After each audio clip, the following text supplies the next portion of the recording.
reconnaissance des méchants, c'est l'ingratitude. Même si nous faisons 10, nous continuerons la marche. Il s'est tant sacrifié pour nous libérer.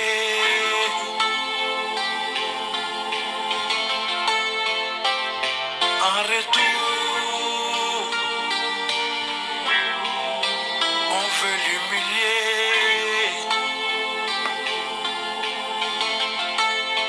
Il s'est tant sacrifié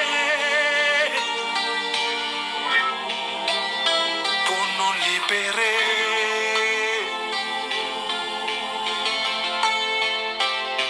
En retour, on veut le liquider. Coco Touré la Sénat. J'entends des pleurs de mon peuple qui proviennent des entrailles du ghetto. Coco Dakrou Koulibaly. Ce peuple qui a construit Merci Souleymane Touré. Partagez la vidéo. l'histoire de ce pouvoir. Hey, on les a oubliés. On les a oubliés. Chacun le croquet. Coucou Youssouf Doumbia. Oublié l'honorable Kanigi Soro.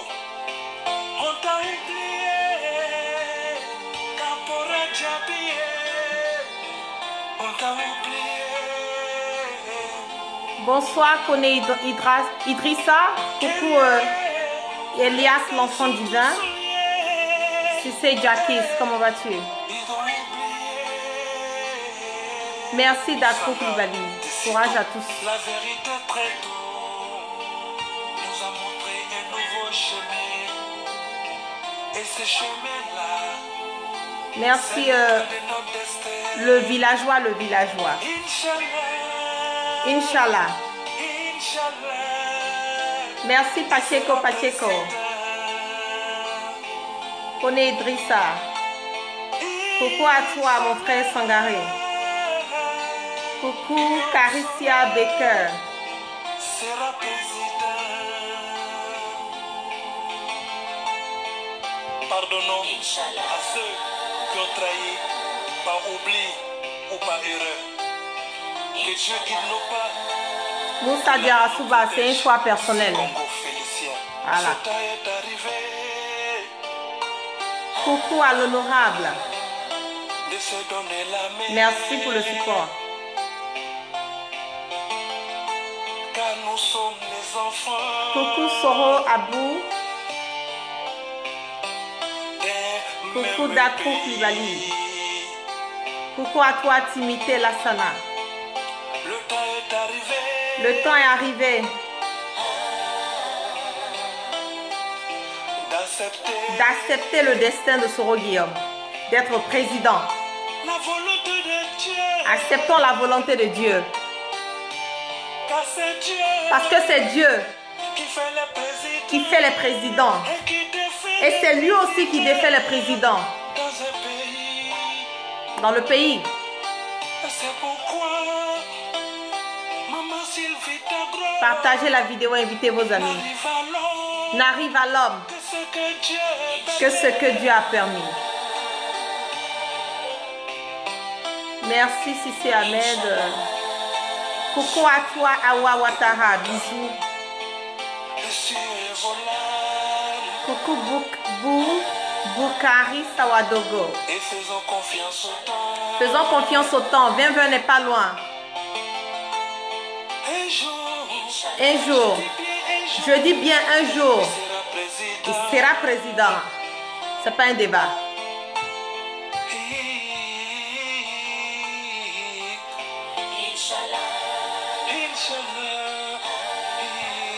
Coucou à toi Elias l'enfant divin. Il sera président. Merci Moussa Diarasuba. Partagez la vidéo, invitez vos amis. Inch'Allah. Coucou Nguesson Serge Ao.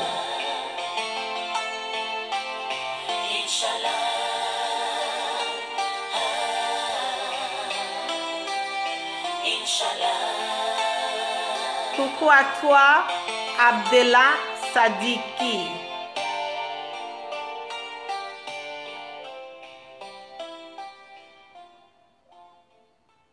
Coucou Akib le Saoudien. Bonjour, bonjour, bonjour, bonjour. Merci d'être connecté avec moi ce soir. C'est la guêpe. Toujours un plaisir de vous avoir, voilà, famille Soroïs. Aujourd'hui, je vais parler un peu du sujet qui commence à prendre un peu l'ampleur, le sujet du vice-président du PDCI-RDA, qui est M. Mangwa Jacques. Voilà, cette injustice qui traîne un peu autour de lui. Et certaines choses que je trouve des choses qui ne sont pas normales, qui ne sont pas justes.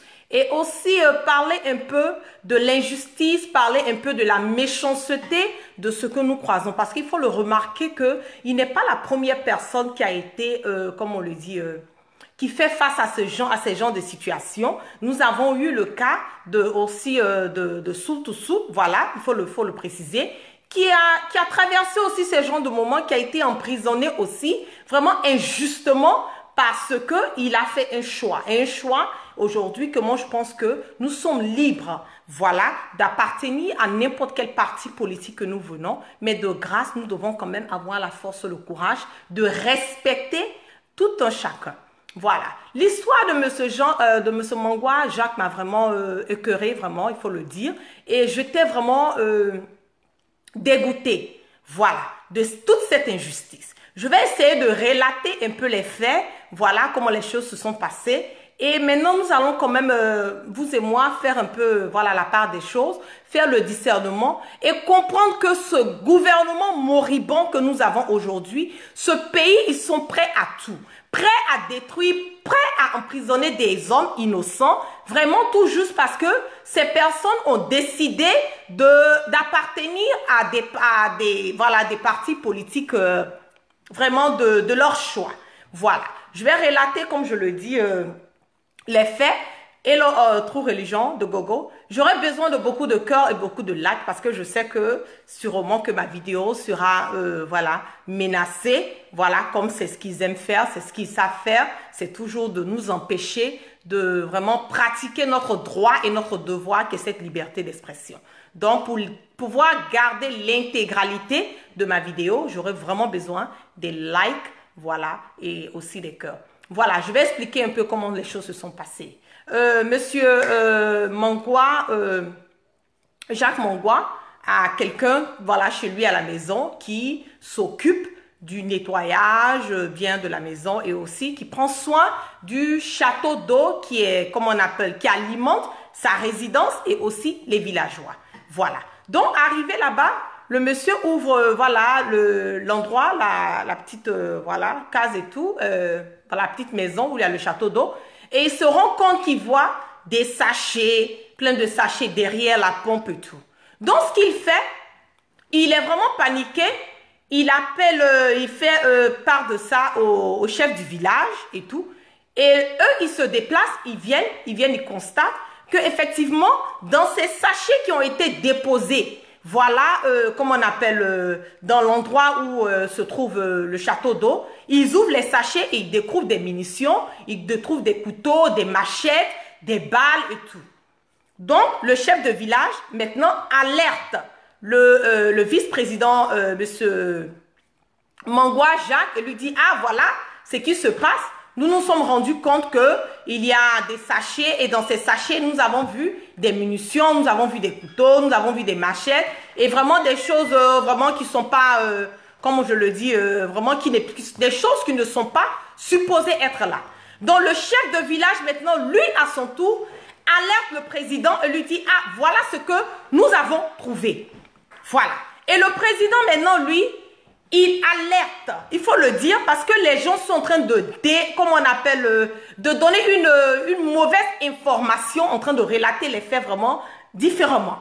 Je vous explique réellement comment les choses se sont passées. Voilà. Donc le président Mangou maintenant, il alerte la gendarmerie, la préfecture et il appelle même le procureur pour lui dire, ah voilà, nous avons trouvé ces munitions. Nous avons trouvé ces sachets qui contiennent des armes, qui contiennent des balles, qui contiennent des, comme on appelle, vraiment des choses qui ne sont pas supposées être là. Voilà. Donc, il alerte maintenant la gendarmerie, la préfecture, le procureur et tout. Et la gendarmerie se déplace. Voilà. Et il part, il constate les faits, ils prennent des photos, et pendant les constats aussi, ils se rendent compte qu'il y a la clôture, voilà, de l'endroit qui a été, comment on a cassé. Il y a une part de la clôture qui a été cassée. D'où l'explication du fait que les gens ont pu s'introduire, voilà, dans cet endroit pour pouvoir aller déposer ces sachets de munitions, de balles et consorts. Donc, la gendarmerie vient, ils font leur constat, ils disent, ah, voilà, ils notent, tout et tout. Donc, ils partent, ils prennent même des photos pour pouvoir, comme on le dit, avoir des preuves et soutenir ce qu'ils sont en train de dire. Et pour qu'au moins, demain, voilà, on puisse savoir réellement qu'est-ce qui s'est passé, qu'est-ce qui a été retrouvé dans ces endroits. Voilà. À notre grande surprise, le lendemain, il y a eu une convocation, voilà, qui a été emmenée. Donc, comment on appelle, M. Mangwa, il part, ils répondent à la convocation et tout. Arrivé là-bas, le procureur qui était supposé, voilà, prendre le sujet en main, celui qui était supposé, qui a demandé à ce qu'il vienne et puisse venir se faire entendre, il dit non, que lui, il s'en va à Katiola. Et qu'à la dernière minute, il a eu quelque chose à faire. Donc, lui, il part à Katiola. Donc, maintenant, il donne la responsabilité à quelqu'un d'autre, un de ses substituts, à pouvoir gérer le problème. Arrivé là-bas, les gens se rendent compte que oui, le substitut, avec d'autres personnes, ils se mettent un peu à l'écart, ils commencent à parler, tout et tout. Et quelque temps après, on nous dit non, ils disent non, que est-ce qu'il a un avocat? Le monsieur dit oui, qu'il a un avocat. Ils ont essayé d'appeler l'avocat, tout et tout. Et dans ces peu, je vous explique comment les choses ont été vraiment du tic au tac. Voilà. Comment les choses ont été très rapides. Comment est-ce que tout ce qui s'est passé montre que vraiment il y a eu une planification, c'est qu'ils ont planifié tout ce qui devait se passer. Voilà. Donc maintenant, le commandant qui devait présider la réunion dit non que lui, voilà, il est occupé, tout et tout aussi. Donc lui, il donne au substitut. Donc le substitut vient, il écoute tout et ils disent non, ils demandent que est-ce que ils ont des avocats. Ils disent oui, qu'ils ont des avocats et tout.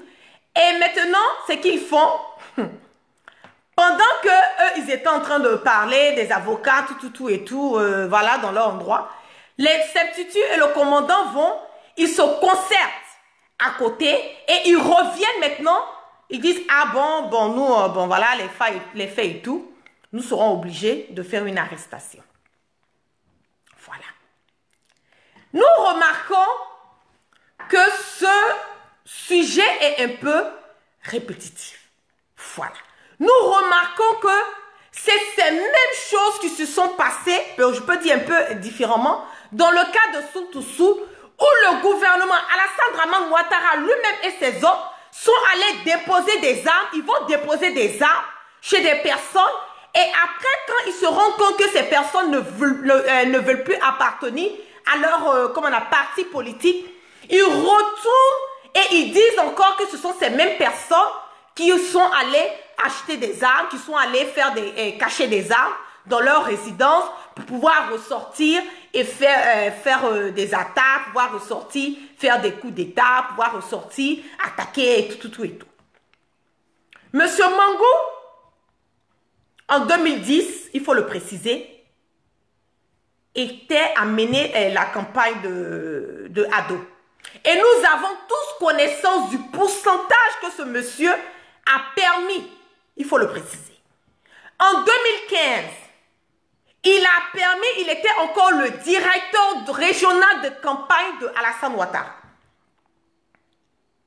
Donc ce monsieur a posé un acte et ce monsieur a quand même fait sa part des choses concernant, comment on appelle, le leader vraiment Alassane Ouattara. Il a posé des actes concrets à certains moments. Aujourd'hui, il est marginalisé. Aujourd'hui, emprisonné. Aujourd'hui, nous faisons des arrestations arbitraires parce que ces personnes refusent d'adhérer au RHDP. Mais quand est-ce que tout ça va prendre fin? Quand est-ce que nous allons comprendre que nous sommes dans un pays démocrate? Quand est-ce que nous allons comprendre que nous avons le droit et nous avons le choix d'appartenir à n'importe quel parti politique que nous venons? J'ai l'impression que maintenant c'est devenu une dictature. J'ai l'impression que maintenant c'est devenu, comment on appelle, vraiment on doit imposer. J'ai l'impression qu'aujourd'hui nous n'avons pas cette liberté. J'ai l'impression qu'aujourd'hui nous sommes devenus comme des esclaves de ce gouvernement moribond. Mais nous en avons marre. Nous sommes fatigués de ça. Combien de personnes vous allez emprisonner? Combien de personnes vous allez arrêter? Combien de personnes vous allez marginaliser? Combien de personnes vous allez, comment on appelle, vraiment détruire? D'abord, il faut le dire émotionnellement. Mais nous en avons marre. Le pouvoir, c'est Dieu qui le donne. Dieu donne le pouvoir à qui il veut, quand il veut et comme il veut. Mais ce n'est pas parce que Dieu t'a donné le pouvoir que tu dois abuser de ce pouvoir. Il faut être clair. C'est nous qui élissons les présidents. C'est nous qui avons mis Alassane Ouattara là. Si nous, les électeurs, nous les Ivoiriens, si nous nous sommes comportés de cette manière, je ne pense pas que lui, Ado, il allait être là aujourd'hui. C'est parce que Alassane Ouattara a été marginalisé. C'est parce qu'il y a eu trop de polémiques autour de lui que nous avons décidé, nous les Ivoiriens, de dire non, nous ne sommes pas d'accord. Non, c'est pas comme ça. Non, arrêtez un peu. C'est nous qui avons décidé.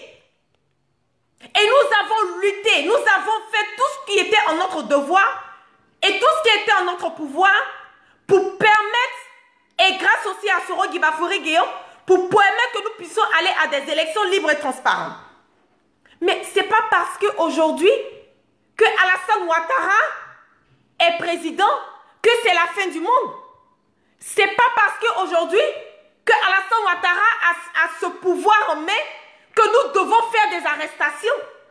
Ce n'est pas parce qu'aujourd'hui, que Alassane Ouattara a le pouvoir en main, que toute personne qui refuse d'adhérer au RHDP doit automatiquement se retrouver dans des situations vraiment, comme on le dit, injustes.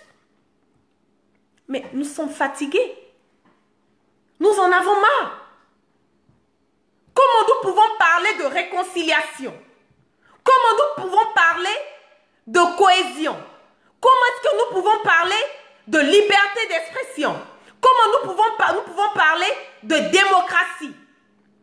Quand nous avons encore des personnes qui sont toujours, que chaque jour que Dieu fait, des personnes qui sont emprisonnées. Nous avons encore des prisonniers politiques. À la Maka, à la Mama. Non mais arrêtons un peu. Arrivé un moment, il faut arrêter.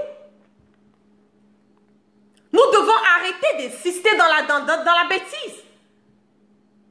Nous devons comprendre que ce pays est le pays de tous les Ivoiriens. Nous devons comprendre que la Côte d'Ivoire n'est pas un bien privé. Nous devons comprendre, et le président de la République, Ado, doit comprendre que la Côte d'Ivoire appartient à tous les Ivoiriens. La Côte d'Ivoire n'est pas c'est pas un bien privé, c'est pas un bien, comment on appelle, de famille. Mais trop, c'est trop. Nous sommes fatigués. La même chose s'est passé avec, comment on appelle, le major fort de Soro Guillaume Abouaké. Vous, les mêmes personnes, vous êtes partis demander à ce monsieur à vouloir garder les armes chez lui à la maison. Le monsieur a refusé. Vous prenez les armes, vous achetez des armes, vous demandez à des personnes de garder ces armes chez eux à la maison. Et après, vous tournez encore, vous revenez encore et vous accusez ces personnes. De dire que ces personnes font des trafics d'armes, ces personnes ont des armes chez eux à la maison, ces personnes veulent faire des coups d'État, ces personnes font comme ci, ces personnes font comme ça. C'est la même chose que vous avez fait à Soul to Soul. L'emprisonner justement. Mais pourquoi vous avez libéré Soul? Pourquoi est-ce que vous avez libéré Soul to Soul? Parce que vous connaissez la vérité. Vous savez très bien que ce monsieur était innocent depuis le départ. Vous savez très bien que les armes que vous avez plantées chez lui à la maison, ces mêmes armes vous appartiennent. Et c'est ça qui est la vérité. Et ça, ce n'est pas un débat. Mais nous sommes fatigués. Alassane Ouattara, nous sommes fatigués, nous en avons marre. Nous en avons marre. Mais vous voyez comment ces personnes, vous voyez comment c'est des maudits, c'est des méchants, des sorciers. Vous voyez la méchanceté. C'est-à-dire que moi, je me lève. Je dis à mon ami, je ne sais pas, un exemple vraiment banal. Je dis à un ami, par exemple, Paul, s'il te plaît, garde-moi ce couteau chez toi à la maison. Voilà, j'aurais besoin de ça pour pouvoir, la Tabaski doit venir, j'ai besoin de ce couteau pour pouvoir vraiment faire limoger le mouton de Tabaski et tout. Je dépose le couteau chez mon ami et quelques temps après, j'appelle la police, je dis non, voilà, mon ami, il a les ports d'armes chez lui, il a un couteau qui est chez lui à la maison là-bas. Ah, le couteau là, vraiment, il a acheté, il a déposé ce couteau là, il va prendre, il est devenu me tuer, il est devenu tuer quelqu'un d'autre. Mais arrêtez un peu. Mais arrêtons un peu. Vous allez emprisonner toutes les personnes. Vous allez emprisonner toutes les personnes. Vous achetez les armes. Nous savons combien d'armes qu'il y a dans ce pays aujourd'hui. Nous savons combien d'armes qui rentrent dans le port d'Abidjan, qui traversent le port d'Abidjan.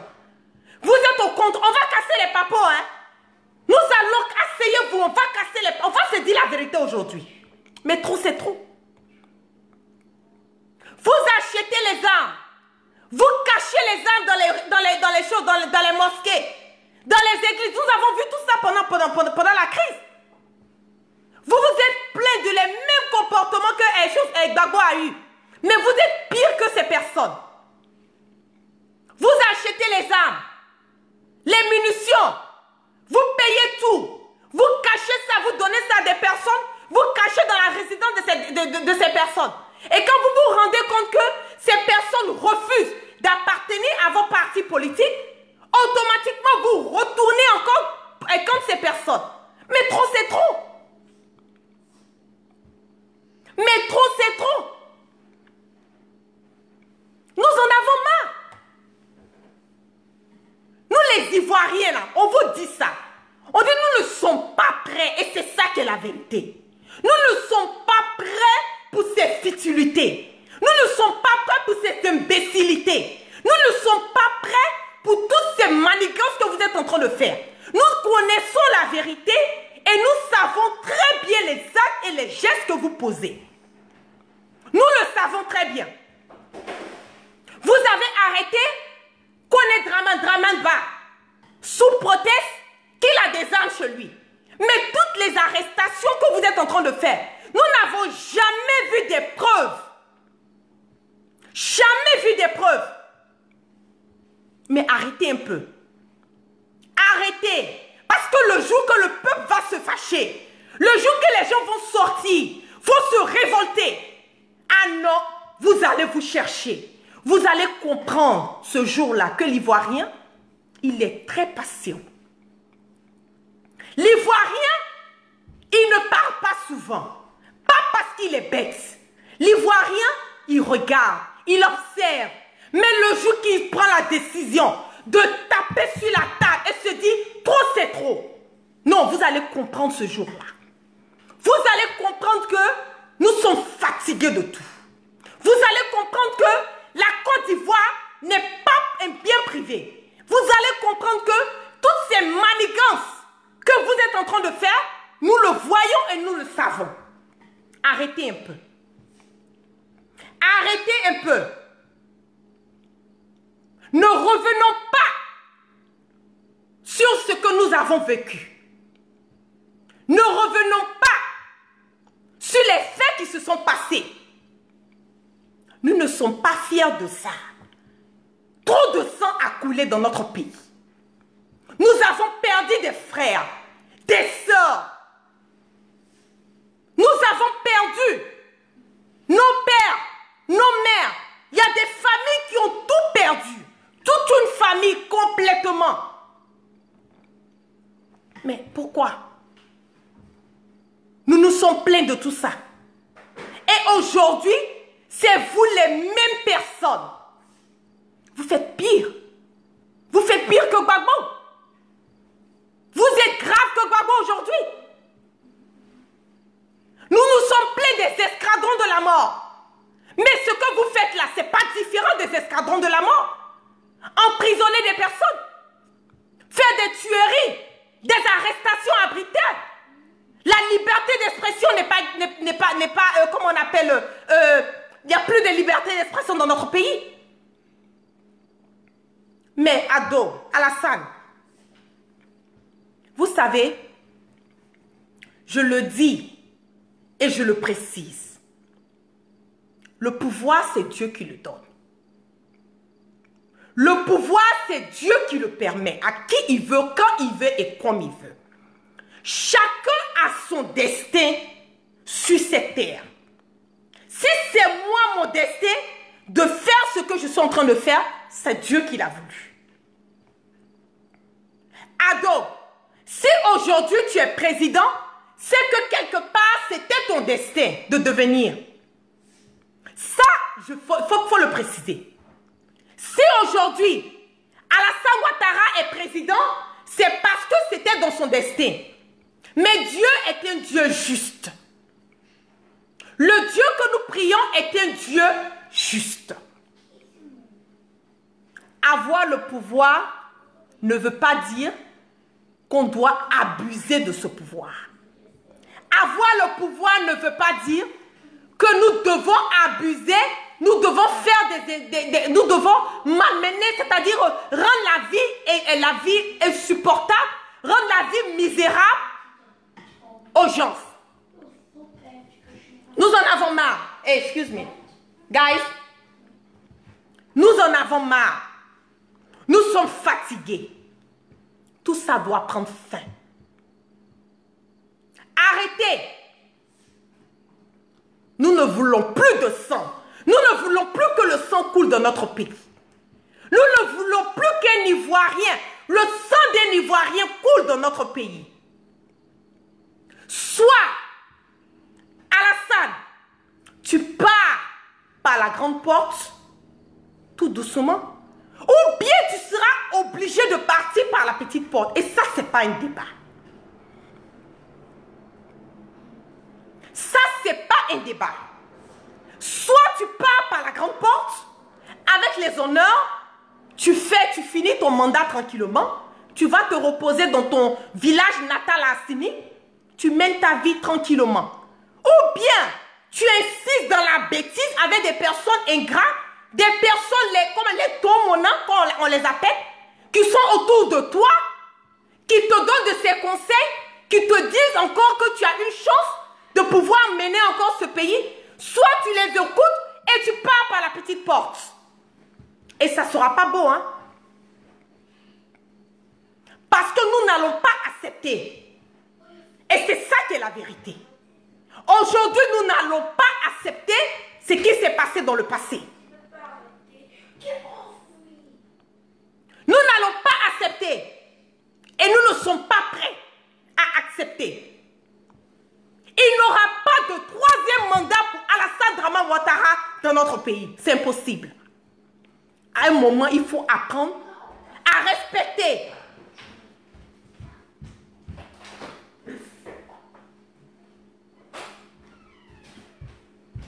Un moment, il faut apprendre à respecter les Ivoiriens.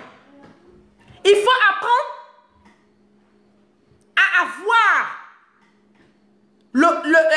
ouvrir la tête et comprendre et réfléchir et faire le discernement. Alassane Ouattara n'est pas le plus intelligent, hein? Je vais vous dire ça. Nous avons des personnes intelligentes dans notre pays. Nous avons des personnes qui peuvent gouverner notre pays. Nous avons des personnes qui sont aptes de gouverner notre pays. Alassane Draman Ouattara n'est pas la seule personne, parce que là, c'est insulter l'intelligence de nous les Ivoiriens. Voilà. Dire que c'est Ado qui est la seule personne qui peut gouverner la Côte d'Ivoire, c'est avoir atteint à moi mon intelligence. Avoir atteint à beaucoup de l'intelligence de beaucoup d'Ivoiriens qui ont souvent même des diplômes mieux que lui. Arrêtons un peu. Ce monsieur que vous êtes en train, que vous avez arrêté, vous devez arrêter. Les Ivoiriens, on en a marre. Nous sommes fatigués. Arrivé un moment, même quand on insiste dans la bêtise, on sait faire le discernement. Arrivé un moment, on doit pouvoir faire la part des choses. Arrivé un moment, nous devons comprendre que les Ivoiriens ne sont pas prêts à accepter certaines choses. Et ça, c'est ça qui est la vérité, ce n'est pas un débat. Toutes les personnes, vous parlez de réconciliation, vous parlez de cohésion, vous parlez de démocratie. Vous avez encore des prisonniers de guerre. Comment est-ce que vous pouvez parler de démocratie, de réconciliation et nous avons encore des prisonniers de guerre? Mais réconciliation sous quel sens? Réconciliation dans quel sens? Dans quel sens vous parlez de réconciliation? Il ne peut jamais avoir des réconciliations tant que nous sommes en train de faire des arrestations arbitraires. Nous ne pouvons pas parler de réconciliation tant que nous avons des prisonniers politiques dans notre pays. Nous ne pouvons pas parler de réconciliation tant qu'il y a des personnes aujourd'hui que nous sommes en train de manigancer, aller mettre des armes dans les domiciles des personnes, les accuser injustement et les emprisonner. Nous ne pouvons pas parler de réconciliation. Avant de s'asseoir et parler de réconciliation, libérez ces personnes. Avant de parler de réconciliation, arrêtez ces emprisonnements. Avant de parler de réconciliation, écoutez le peuple. Vous vous plaignez? Oui, Soro, il demande pardon. Lui au moins, il demande pardon. Lui au moins, il reconnaît que quelque part, il a eu aussi à sa part. Il ne fait que demander pardon, il ne fait que demander pardon. Mais, demander pardon là, quand on parle, d'abord, la première étape même de la réconciliation, c'est le pardon. C'est le pardon d'abord. Après le pardon, c'est les faits et gestes que nous menons. Après les faits et gestes, c'est de ne plus faire ce que les gens se plaignent, c'est de ne plus le faire. Mais chaque jour que Dieu fait, si ce n'est pas des militaires, c'est des hommes politiques, ou bien des personnes vraiment qu'on accuse, ou bien des personnes qui font des posts, qui dénoncent quelque chose sur les réseaux sociaux, oui, on les arrête. On les arrête. Non mais ça suffit. Ça suffit. Nous en avons marre. Nous devons arrêter tout ça. Mais ce n'est pas normal. Et nous sommes là, nous disons tout va bien dans le pays. Tout est bon. Tout est parfait.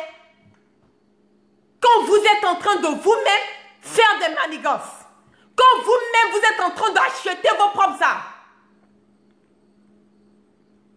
Vous plantez ces armes dans les résidences des personnes et vous tournez après, vous dites non que ces personnes font comme ci, ces personnes font comme ça. Vous êtes allé déposer des sachets de munitions, d'armes, dans la résidence de ce monsieur Mangwa Jacques. Et maintenant, vous venez, le monsieur se lève lui-même, il appelle le procureur, il appelle la gendarmerie, le chef du village, tout le monde est alerté. Vous partez, vous faites le constat, vous prenez des photos et vous retournez encore, vous dites non que c'est lui. Mais si lui, il a planté les armes, là, vous pensez qu'il va vous appeler, mais quand même, nous ne sommes pas bêtes. Si ces armes appartenaient à M. Mangwa, comment on appelle Jacques, vous pensez qu'il allait appeler le procureur? Vous pensez qu'il allait appeler la gendarmerie? Vous pensez qu'il allait alerter le chef du village? Mais arrêtons un peu. Et vous emprisonnez des gens sans des preuves. Sans des preuves. Non mais c'est bon, ça suffit. Même aux États-Unis ici, là, quelqu'un qui a posé un acte avant, à condition qu'on t'attrape sur les faits. On ne peut pas emprisonner quelqu'un sans avoir jugé la personne. On ne peut pas emprisonner quelqu'un sans prouver des preuves. Vous avez emprisonné sous là, c'est quelle preuve vous avez trouvé? Quelle preuve? Vous connaissez la vérité. Vous savez que ce qui était chez Soul là, c'était pour vous. Vous avez emprisonné le monsieur gratuitement. Et c'est la même chose encore que vous êtes en train de faire. Mais trop, c'est trop. Mais on dit Ouattara a fait l'Amérique, il a fait l'Amérique. Moi, je ne sais pas. Lui, il a fait l'Amérique, mais vraiment, je ne sais pas de quel côté de l'Amérique il a fait. Hein. Je ne sais pas. Parce que l'Américain, c'est quelqu'un qui ne... Il est tellement, je ne sais pas comment on le dit, l'Américain ne va jamais dire tu as fait quelque chose tant qu'il n'a pas de preuves. Il ne va jamais dire. Et eux-mêmes, ils le disent. Innocent until proven guilty. Même quelqu'un qu'on attrape la main dans le sac, on dit tu es innocent jusqu'à ce qu'on prouve que tu es coupable. Toutes les arrestations dans ce pays, il n'y a jamais eu, il n'y a même pas une arrestation dans ce pays où on a prouvé, ou bien nous sommes allés, on a dit oui, telle personne est coupable, elle a fait ça, on a des preuves. Aucune, il n'y a même pas de preuves sur ces arrestations. Mais ça suffit. Ça suffit. Et vous, les personnes qui sont autour, vous cautionnez ces bêtises. Mais je me demande même comment vous allez être même après 2020, quoi. Ah, mais ça va chauffer.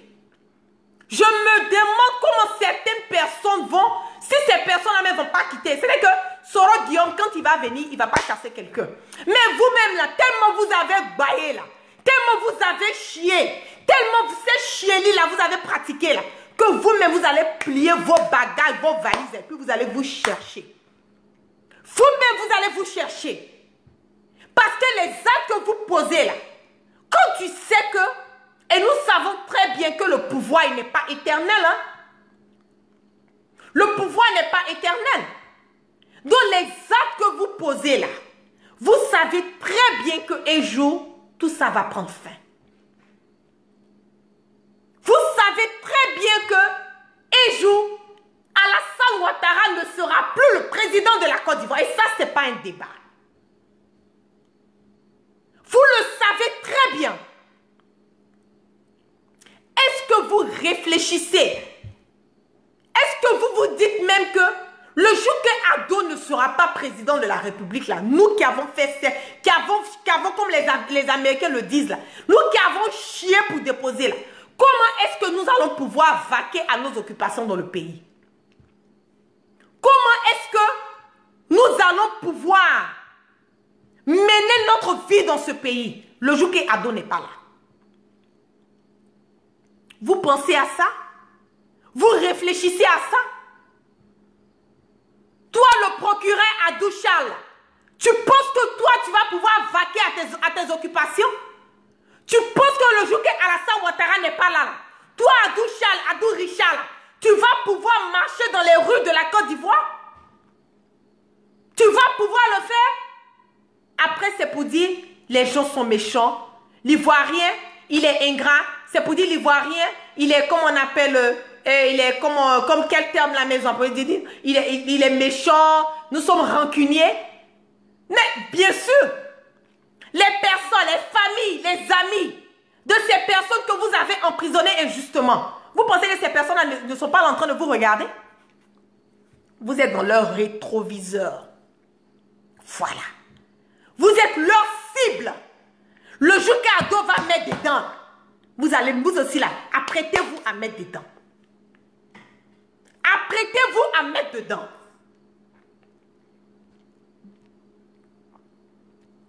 Parce que trop, c'est trop. Les gens ne vont pas vous faire cadeau. Hein. C'est pas tout le monde qui va réfléchir. C'est pas tout le monde qui va dire, ah voilà, moi je suis quelqu'un de nature, je ne suis pas violente, oui. Mais c'est pas toutes les personnes qui seront comme moi. C'est pas tout le monde qui va dire, ah voilà, je vais laisser, je vais pardonner. Je vais laisser tomber ce qui s'est passé. C'est pas tout le monde qui va le faire. Donc, commencez à réfléchir à ça. Commencez à penser à ça. Dites-vous que le pouvoir n'est pas éternel. Alassane ne va pas rester. La preuve en est qu'en 2020, il va partir. Et ça, ce n'est pas un débat. En 2020, Alassane Dramane Ouattara ne sera plus le président de la République de Côte d'Ivoire. Nous allons partir à des élections et nous allons voter. Comme vous, c'est la violence que vous aimez. Nous allons voter et nous allons gagner par les urnes. Nous allons voter notre leader générationnel, Soro Guibafouré Guillaume. Nous allons le voter sans violence, par les urnes.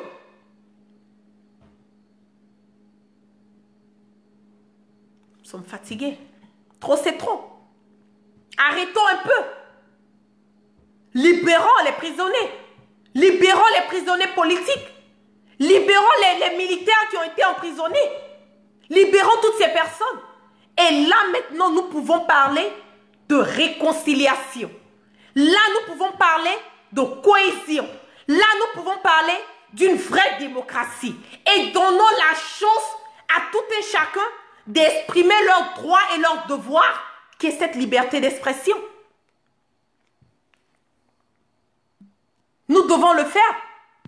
Pratiquer cette liberté d'expression. Parce que c'est notre droit. Vraiment trop, c'est trop. Ça, c'était mon cri de cœur de ce soir.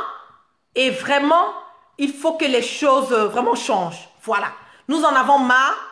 Nous ne sommes plus, nous sommes fatigués de tout ça. Aujourd'hui, la Côte d'Ivoire, nous sommes trop en retard. Voilà. Nous avons besoin de partir de l'avant. Nous avons besoin d'avoir des choses vraiment concrètes dans notre pays. Nous avons besoin de voir et de montrer une nouvelle facette de notre pays. Donc, de grâce, vraiment, tenons compte de ça. De grâce, ayons cette, comment on appelle, propageons l'amour, propageons la paix, propageons la réconciliation, propageons la cohésion. Pas seulement dans nos paroles, mais dans nos faits et gestes. C'est ce qui est important. Dans nos faits et gestes. Libérons les prisonniers politiques. Libérons les prisonniers politiques. Libérons-les. Pour que, enfin, nous puissions parler de réconciliation. Merci à tous ceux qui sont restés connectés avec moi ce soir. Vraiment que la main de Dieu soit sur tous ceux qui mènent ce combat, que la main de Dieu soit sur notre pays, que vraiment Dieu puisse permettre à ces personnes l'intelligence pour qu'ils puissent utiliser ça et pouvoir faire le discernement de certaines choses. Voilà. Que la main de Dieu soit sur notre leader générationnel, Soro Guibafouré Guillaume, et continuons toujours de nous comporter parce que c'est quelqu'un qui incarne la paix, la cohésion, l'amour. Il parle de réconciliation tous les jours et prônons cette réconciliation et suivons le GPS, suivons notre leader pour que vraiment notre pays puisse aller de l'avant. Voilà. Et mes amis au niveau des États-Unis, nous avons notre Crush Party qui aura lieu très bientôt. Restons connectés sur ça et vraiment mettons-nous la main dans la main pour que ce Crush Party soit une réussite totale, voilà, et que vraiment nous puissions célébrer notre leader générationnel et que nous puissions vraiment enfin montrer à Soro Guillaume au niveau des États-Unis que nous sommes prêts pour lui jusqu'à demain et que ce n'est pas un débat. Voilà. Donc, vraiment, merci à tout le monde et que la paix de Dieu soit sur tout un chacun. Et vraiment, pensons à vraiment une vraie réconciliation. Voilà, une vraie cohésion. Voilà. Sur ce, passez une excellente soirée et que vraiment Dieu nous bénisse tous. Peace and love.